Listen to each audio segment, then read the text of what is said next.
அண்ணன் தங்கர் பச்சான் அவர்களுடைய படம் எப்பொழுதுமே சமுதாயத்தில் ஒரு நல்ல கருத்துக்களை கொடுக்கின்ற படங்களை தொடர்ந்து எடுத்துக்கொண்டிருக்கிறார்.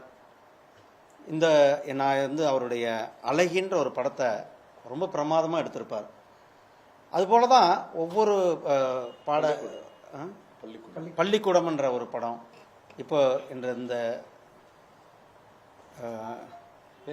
பேரன்பும் பெரும் கோபமும் என்ற அந்த ஒரு படம் அவருடைய தயாரிப்பில் அவருடைய மகன் நடிச்சிருக்கிறாங்க.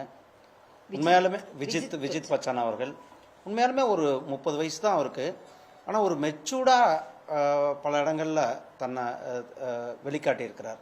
இந்த கதையின் கரு பார்த்திங்கன்னா எந்த அளவுக்கு சமுதாயத்தில் அந்த ஜாதியம் ஊறி போயிருக்கிறது, அந்த ஜாதியத்திலிருந்து நாம் எப்படி வெளியில் வர வேண்டும் என்பதை ஒரு சிறப்பாக ஒரு கண்ணோட்டத்தோட அருமையான ஒரு படத்தை எடுத்திருக்கிறார்கள்.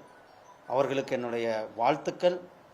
அவங்க சொன்னாங்க, தமிழ்நாட்டில் தியேட்டர்கள் கிடைக்கலன்ட்டு. ஒரு நல்ல படம் கூட ஓடுறதற்கு தியேட்டர்கள் இல்லாத சூழ்நிலை தான் அவர் இன்றைக்கு தமிழக, குறிப்பாக திராவிட முன்னேற்ற கழகத்தினுடைய அவர்களுடைய நிறுவனங்கள் இந்த தியேட்டர்கள் எல்லாம் இன்றைக்கு கைப்பற்றி வைத்திருக்கிறார்கள். ஒரு நல்ல படத்தை கூட அவர் நினைக்கிற நேரத்தில் நினைக்கிற தியேட்டரில் வெளியிட முடியாத சூழ்நிலையை இன்றைக்கு தமிழகத்தில் இருக்கிறது.